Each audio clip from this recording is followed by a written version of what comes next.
Smart saving plan తో మీ ఆత్మీయులకు ఉజ్వలమైన సురక్షితమైన జీవితం అందించండి. టాటా ఏఏతో ఇది సాధ్యం.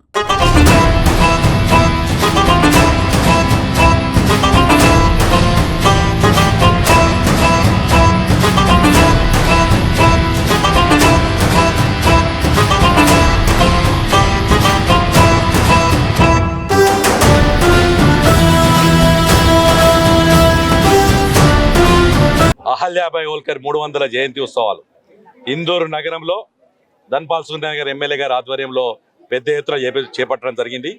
దీనికి మీ శోభయాత్ర చూశారు. నిజంగా కూడా ఈరోజు నరేంద్ర మోడీ గారు ప్రధానమంత్రి అయినందుకు గర్వపడుతున్నారు ఇందూరు ప్రజలందరూ కూడా.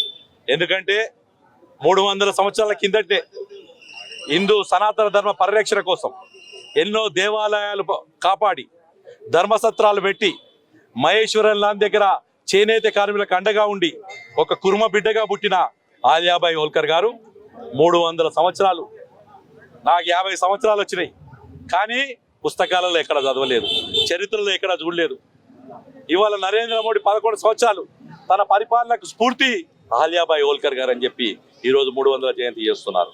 అంటే మనం గుర్తుంచుకోవాల్సింది, భారతదేశంలో ఎంతో మంది మహారాజులు మహారాణులు సంస్కరణలు తీసుకొచ్చి మనం ఇంతవరకు కూడా మంచిగా ఉన్నామంటే వారి యొక్క పరిపాలన భాగమైంది గుర్తు చేసుకుంటూ, వారిని స్ఫూర్తిగా తీసుకుంటూ మరొక్కసారి మేము కూడా వారి యొక్క ఆలోచన సరళిని ప్రజల్లో తీసుకెళ్లే విధంగా, వారి గురించి చరిత్ర తెలిసే విధంగా పెద్ద ఎత్తున కార్యక్రమం తెలుసుకుంటామని చెప్పి మనస్ఫూర్తిగా తెలియజేసుకుంటున్నాం.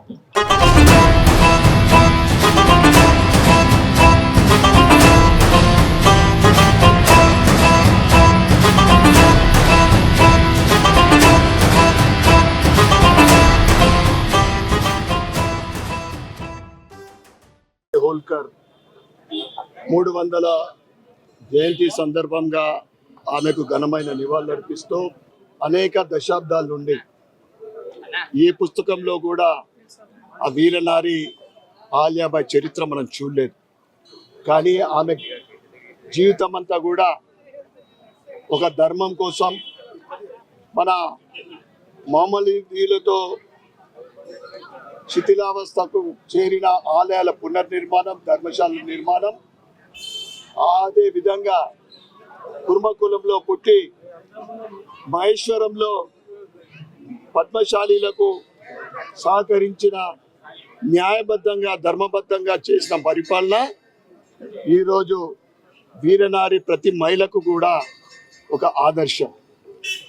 ఏదైతే ఈరోజు భారతదేశంలో ఎమర్జెన్సీ విధించి జబర్దస్తిగా కుటుంబ నియంత్రణ, ఫ్యామిలీ ప్లానింగ్ చేసి దేశ విచ్ఛిన్నానికి కారణమైన ఇందిరాగాంధీ చరిత్ర కాదు.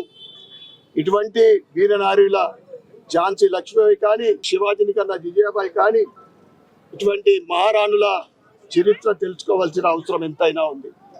ఈరోజు నరేంద్ర మోడీ గారి పరిపాలన ఎవరైతే దేశం కోసం, మన హిందూ ధర్మం కోసం, సనాతన ధర్మం కోసం తరతరాలుగా పోరాడి ఈరోజు మనం సుఖంగా, ఈరోజు భారతదేశం గొప్పగా వెలుగుతుందంటే అటువంటి మహావీరుల చరిత్ర కానీ, నారీల చరిత్ర కానీ ఈరోజు ఒకటి రావడం జరుగుతూ ఉంది.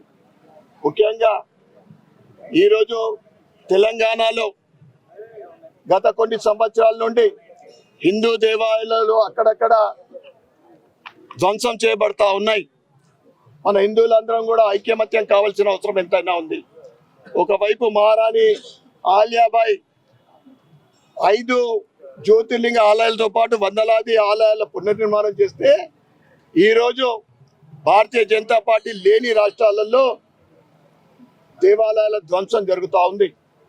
కనుక హిందువులందరం కూడా ఐక్యమత్యంగా ఉండి మన దేవాలయాలని కాపాడుకుంటూ, మన దేవాలయాల కొత్త ఆలయాలను కానీ, పాత ఆలయాల పునర్నిర్మాణం కానీ మనమందరం కూడా ఐక్యమత్యంగా ఉండి పునర్నిర్మించుకోవాల్సిన అవసరం ఎంతైనా ఉందని తెలియజేస్తూ, వీరనారి అహల్యాబాయిని స్ఫూర్తిగా తీసుకొని నారీమణులందరూ కూడా ముందుకు సాగాలని కోరుకుంటూ, ఈరోజు ఈ ర్యాలీలో పాల్గొన్న మా జిల్లా అధ్యక్షుడు దినేష్ కులాచారి గారికి, మరియు పద్మశాలి పట్టణ సంఘ అధ్యక్షుడు దత్తాత్రేయ గారికి, మరియు వారి కమిటీ సభ్యులకు, కుర్మ సంఘ సభ్యులకు, పద్మశాలి సంఘ సభ్యులకు, ఇందూరు నగర ప్రజలకు, మీడియా మిత్రులందరికీ కూడా ఈ కార్యక్రమం విజయవంతం చేసిన ప్రతి ఒక్కరికి కూడా పేరు పేరున ధన్యవాదాలు, కృతజ్ఞతలు చెప్పుకుంటూ భారత్ మాతాకి జై.